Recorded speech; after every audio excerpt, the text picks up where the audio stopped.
Aqui, pessoal, ó, nós estamos com o aparelho I9300 S3. Tá? Quando eu me coloco o aparelho em minha fonte assimétrica setada a 4.2 volts, 2 ampere, positivo no positivo, negativo com negativo, negativo no comum da placa, me apresenta lá, ó, um consumo de 0,50 mA, ou seja, uma fuga de corrente elétrica ou um curto-circuito em malha secundária. Esse tipo de consumo me leva a essas duas opções de solução, beleza? Então, qual foi esse primeiro procedimento aqui que eu realizei? Primeiro, identificamos através de Breu qual o circuito integrado que estava me aquecendo. Como o consumo é muito baixo, me aqueceu muito pouco. Me mostrou o circuito que havia aquecido. Olha aí para vocês verem aí, ó. Não foi a bobina, tá? Foi esse circuito integrado aí, ó. Só que ele deu um pequeno aquecimento, tá vendo? Um aquecimento bem leve, ó. Só começou a escurecer, mas não foi o suficiente para me provar que realmente esse era o curto-circuito. Então o que eu fiz? Acionei a minha câmera térmica para uma análise mais rápida, devido nós estamos nos últimos dias de treinamento. Então, ó, aí está a câmera térmica. Me coloco o aparelho em câmera térmica. Vamos alimentar a placa aqui novamente.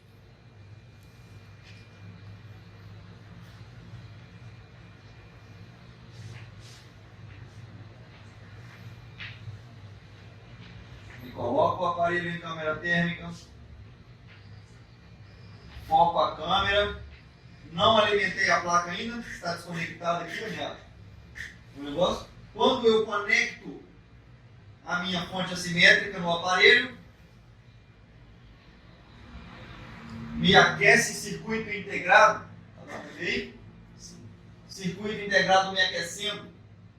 Qualquer técnico iniciante ou um técnico menos experiente, o que iria fazer nessa situação? Levantar circuito integrado, consumo e sairia. Quando voltasse circuito integrado, provavelmente consumo estaria de volta, curto-circuito estaria de volta. Então, toda vez que me apresentar um aquecimento em um circuito integrado, antes de fazer o levantamento desse circuito integrado para fazer a substituição, tenha certeza que o defeito realmente é o circuito integrado em que você está suspeitando. Como nós vamos fazer isso? Já foi passado durante essa semana. Vamos fazer uma varredura por toda a placa, procurando curto-circuito. Sabemos que nenhum capacitor pode bipar dos dois lados, ou nenhum componente pode bipar dos dois lados em continuidade com GND ou terra.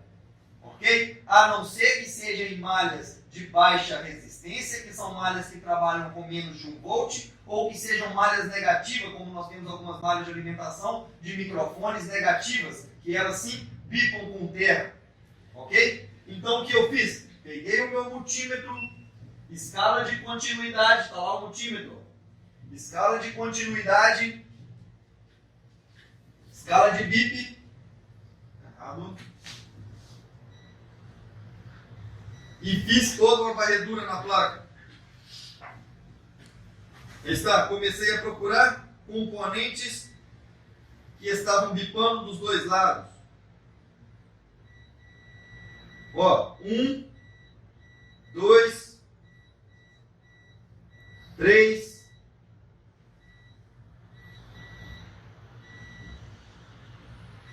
4, bobina que trabalha em série, também aterrada. 5 componentes bipando dos dois lados. Isso me leva a fazer o seguinte coisa: abrir o esquema elétrico e verificar o que esses componentes têm em comum. Como assim o que eles têm em comum? Primeira coisa que nós vamos verificar, se todos os componentes que estão bipando dos dois lados fazem parte da mesma malha. Por quê? Se todos os componentes que estão bipando do mesmo lado fazem parte da mesma malha, isso significa que eu tenho uma malha por inteira aterrado. Se todos os componentes que eu medi, que estiverem bipando dos dois lados com GND, estiverem em malhas diferentes, eu tenho que ver o que essas malhas têm em comum, se todas elas partem do mesmo circuito integrado. Pois se um circuito integrado entra em curto, a probabilidade de eu ter mais de uma malha aterrada é grande. Então, quando eu conferi esses capacitores que estão bipando dos dois lados, eu identifiquei que todos eles fazem parte de uma única malha. Isso já me leva a duvidar que o defeito está no meu circuito integrado. pois se fosse meu circuito integrado, provavelmente não é regra, mas provavelmente eu teria mais de uma malha diferente em curto e não apenas uma. Correto? Então o que eu fiz? Abri o esquema elétrico, XDISAL, identifiquei qual o circuito que estava me aquecendo, o 5005, e logo abaixo eu tenho a bobina, que também estava bipando com os dois lados. Então eu tenho o 5000, vamos pesquisar o 5000, e aí está o 5000 e FPMIC.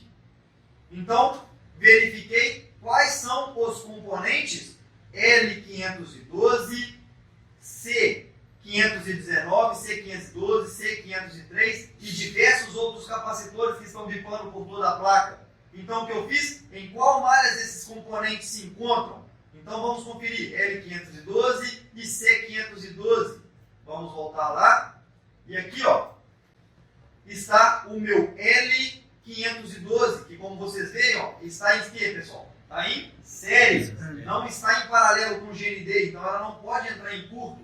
Correto? E ela está bipando os dois lados porque provavelmente algum componente que está em paralelo nessa malha entrou em curto e está fazendo com que minha bobina e se aterre também por ela estar em série.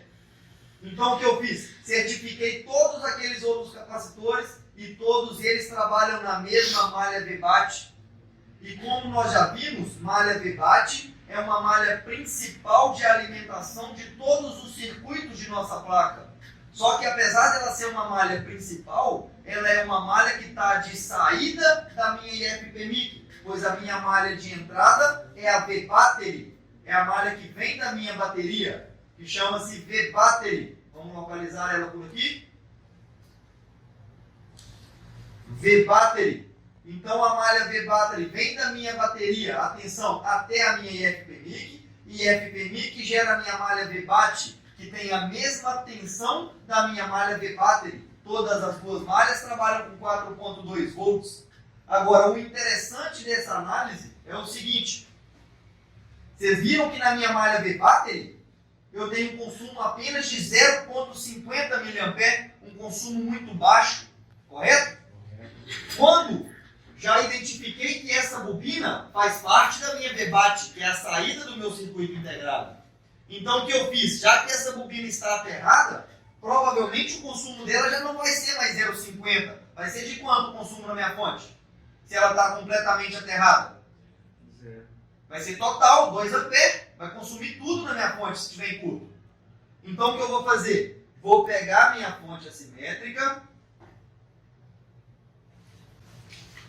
Já sei qual malha ele está esse componente, a minha bobina. Já sei que é uma malha que trabalha com a tensão de 4.2 volts. Então o que eu vou fazer? Vou pegar 4.2 volts e vou injetar diretamente na minha bobina, porque eu sei que ela trabalha com 4.2 volts e eu já vi através do multímetro que ela está aterrada, ela vibra dos dois lados com terra. E lá na minha malha primária, que é a V-Battery, não está aterrado, nós temos apenas um consumo de 0,50. Então o que eu quero mostrar para vocês é o seguinte: antes da minha FPMIC, está me apresentando uma fuga de corrente, só que na saída da minha FPMIC está me apresentando um curto-circuito, porque os componentes já bipam dos dois lados. E como eu disse para vocês, dentro de nossa IFPMIC, dentro de nosso circuito integrado, nós temos OVPs que protegem o circuito integrado para que o meu curto da minha malha da saída não invada a minha malha de entrada. Então, por isso que eu não tenho o mesmo curto da malha de saída, não me tem lá na minha malha de entrada. Então, muitas vezes eu vou me confundir esse consumo de 0,50 com uma fuga de corrente, se eu não realizar uma varredura por toda a placa procurando curto-circuito. Então, eu identifiquei o curto-circuito na saída do meu IFPMIC. Qualquer técnico menos experiente levantaria a IFPMIC porque está aquecendo, na hora que colocaria uma nova, o curto voltaria para o local. Então, o que eu vou fazer? Alimentei a minha fonte com 4.2 volts, vou lá na minha bobina, que é a saída da minha IFPMIC, que é a bobina que está aterrada, e vou injetar a tensão na minha bobina. E olha o que acontece. Vamos ligar aqui, desligado.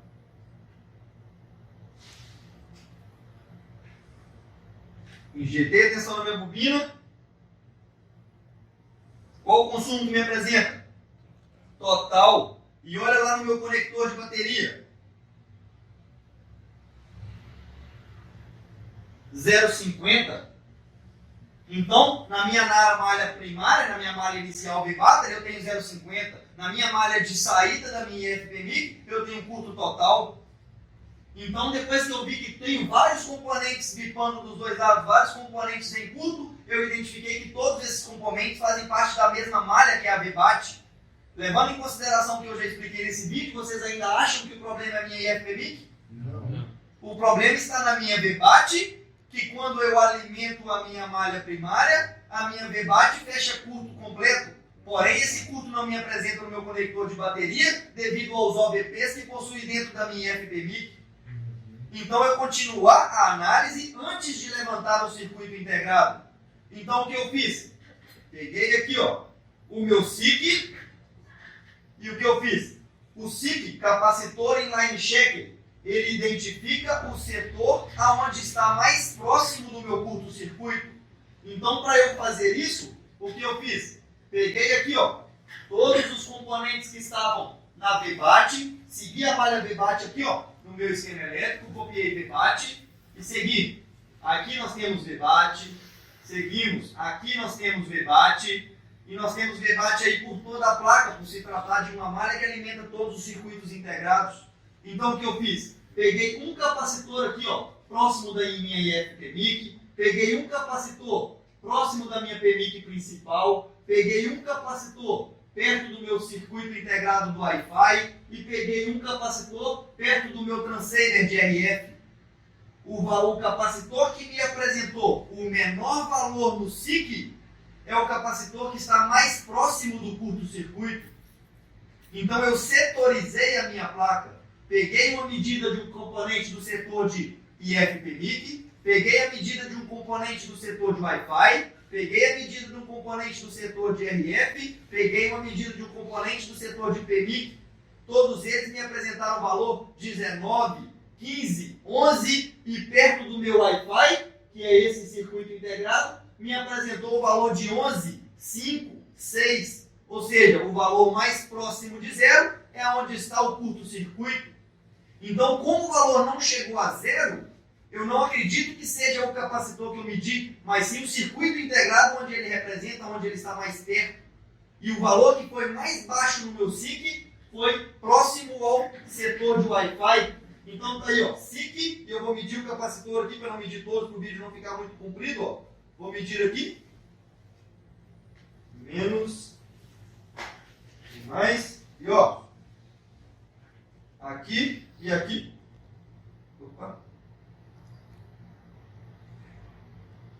Olha lá o valor que apresentou no meu SIC. 6 milivolts em queda de tensão. Está oscilando, peraí, deixa eu firmar aqui.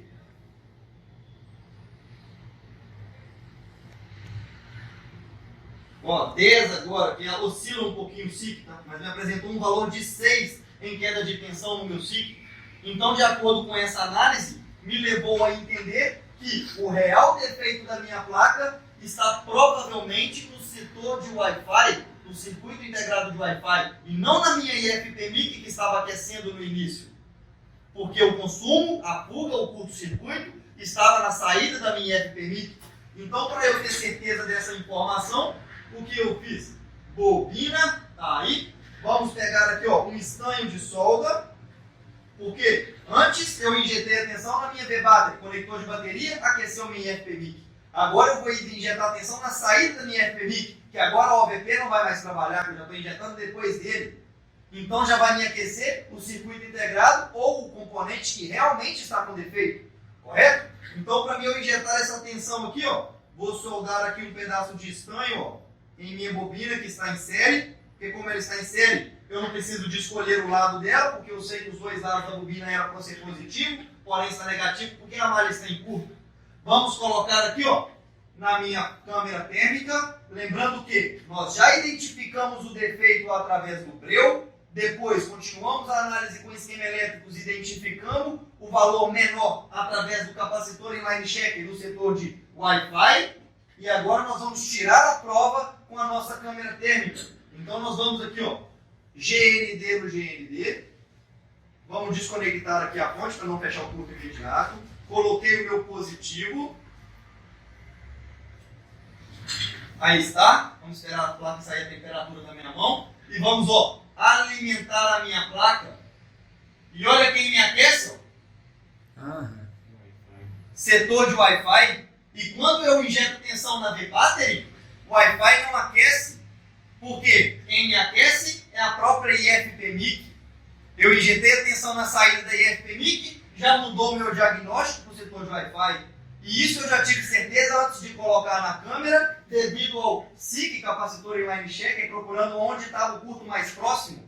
E o setor e o valor que me deu mais próximo de zero foi próximo ao Wi-Fi. Então eu resolvi compartilhar essa informação.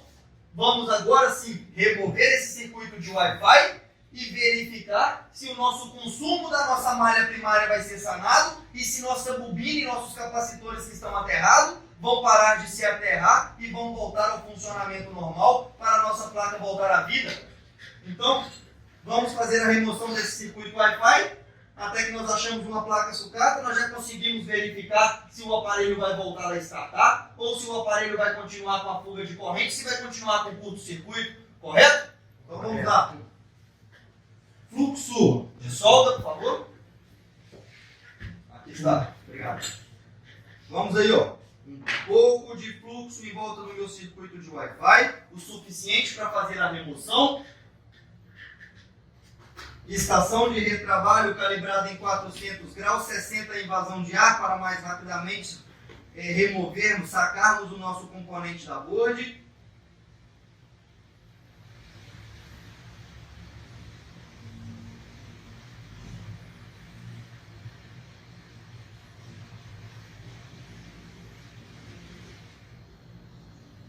Componente removido. Se até agora a nossa análise estiver certa, eu já não tenho mais fuga de corrente elétrica na minha V-Battery através do meu conector de bateria. Caso ela esteja errada, nós não estaremos muito longe. Nós sabemos que tem algum capacitor em curto aí próximo desse setor. Mas já removemos o setor de Wi-Fi. Vamos verificar agora o consumo da fonte. Se não tiver mais consumo, problema solucionado. É colocar o CI de Wi-Fi novo no lugar e solucionar o defeito aí do nosso cliente. Beleza? Então aqui, ó, vamos remover aqui a solda da minha bobina. Já conseguimos conferir de antemão. Colocamos o multímetro em escala de continuidade. Escala de bip. Já verificamos se a bobina ainda está em curto-circuito. Não tem mais curto-circuito em minha bobina. Ó. Já não bipa. Verdade. Já não tem mais curto-circuito. Provavelmente o defeito já foi solucionado. Vamos pegar aqui a nossa fonte assimétrica. Alimentar aqui GND no GND comum de nossa placa. Positivo na malha positiva. E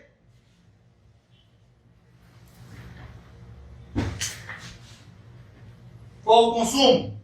Zero. Foi solucionado ou não? Foi. Vamos ver se a placa liga? Lembrando, componentes circuitos integrados que tem barramento de controle I2C, reset, clock, serial data e serial clock. Geralmente o aparelho não inicia sem esse circuito integrado, pois o processador, em suas configurações pré-determinadas de inicialização, ele vai chamar o circuito integrado não responde, o aparelho fica em loop, às vezes não liga ou às vezes liga. Isso é de acordo da engenharia do aparelho. S3 é um aparelho um pouco mais antigo, não me recordo de qual. Pode ser que o aparelho liga, pode ser que ele fique em loop devido à falta do circuito integrado. Mas a conclusão da nossa análise é que nem sempre o componente que aquece é o componente responsável pelo curto. Já vimos isso mais de uma vez durante esse treinamento. Já pegamos aí mais de um defeito que apresentava um aquecimento em um certo componente. Quando continuamos a análise, não é nada daquilo ali. Nós sabemos que é outro lugar completamente diferente, que é o que aconteceu nesse caso.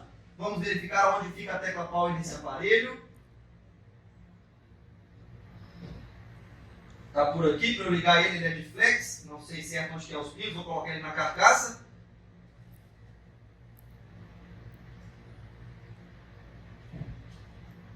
Conectar a tela. O aparelho está parado lá há quanto tempo, Fabrício? Mais de ano já? Na caixa de carcaça, assim, cara. Aparelho sucata? É, porque como ele estava com defeito na placa, identifiquei e deixei porque às vezes aproveitar alguma coisa. E aí, pessoal, ó, aparelho de volta à vida. consumo inicial de 0,50 mA, consumo total na saída da minha FPMIC, injetamos tensão na saída de FPMIC, circuito integrado Wi-Fi me aquece, não aqueceu o suficiente para pegarmos no breu, utilizamos o SIC, capacitor inline checker, verificamos o setor onde tem um valor menor e verificamos que está próximo do Wi-Fi. Conferimos essa informação na câmera térmica e foi verídico. Removemos o circuito integrado e aparelho de volta à vida, aparelho que estava em caixa de sucata há mais de ano, e nós conseguimos aí voltar o aparelho à vida. Faltou aí a inicialização, mas vocês já viram que deram imagem, agora vamos colocar o aparelho, o circuito integrado no lugar e finalizar mais um aparelho aí com sucesso. Top. E é isso aí, pessoal. Até mais.